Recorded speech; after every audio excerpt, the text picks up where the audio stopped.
All right, so now I'm going to talk about the algorithm for divided differences.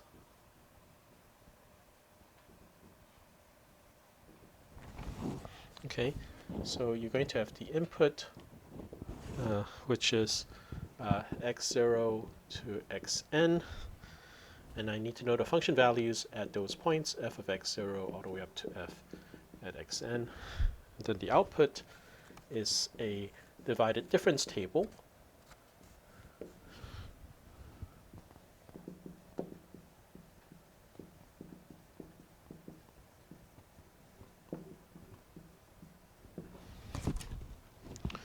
Okay.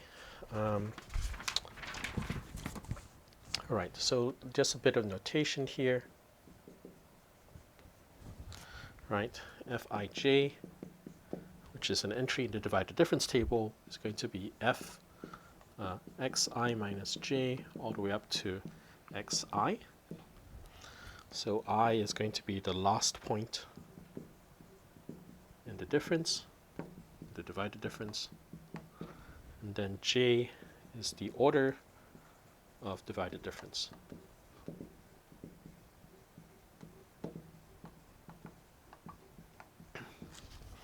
Okay, and then the algorithm is just based on these two expressions. The first one says that the zeroth order divided differences just come from evaluating the function at the corresponding point, and then the higher order divided differences are recursively defined in terms of the lower order ones. Okay, so for I equals 0 to n, you do that fi comma 0 is fxi, and this is, of course, is just the zeroth order divided difference.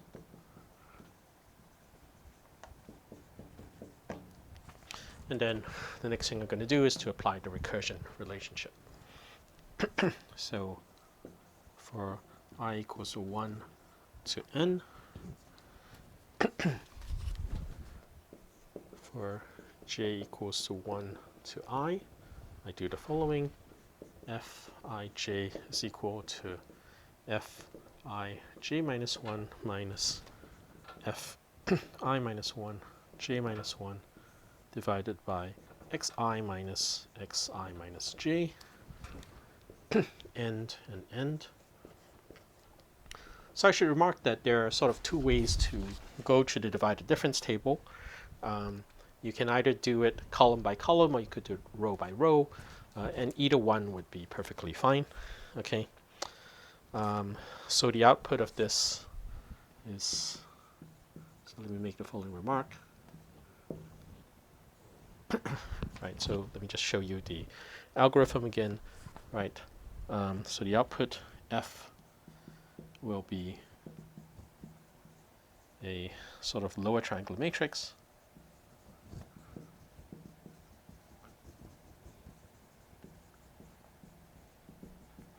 Right, you have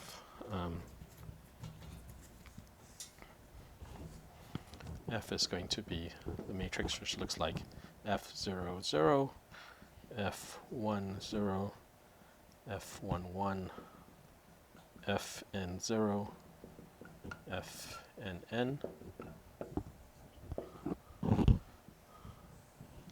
Okay, so that's one remark. And then the other remark is that in MATLAB, the vectors and the matrices index starting with 1, whereas this matrix index starts at 0. So you have to shift everything appropriately in order to rewrite this in terms of MATLAB notation.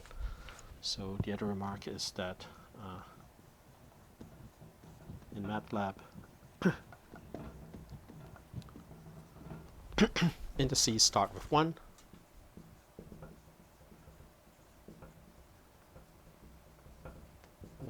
And not 0. Okay, so you have to translate the algorithm. It's like in order to implement this in MATLAB. Okay, so so that's the algorithm, and so let me just sort of make a few more remarks about the divided difference table, and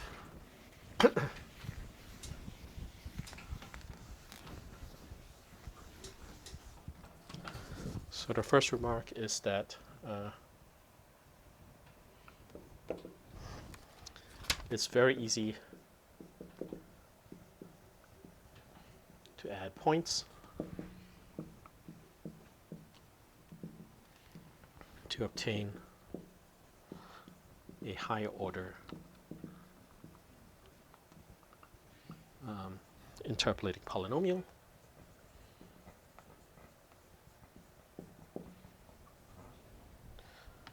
Well, shall we say a higher degree interpolating polynomial.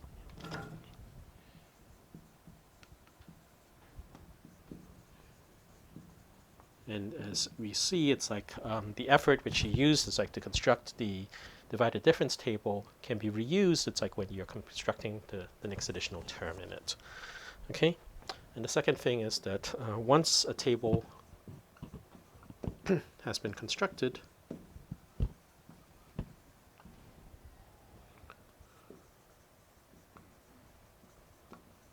we have access to many different forms of the interpolating polynomial.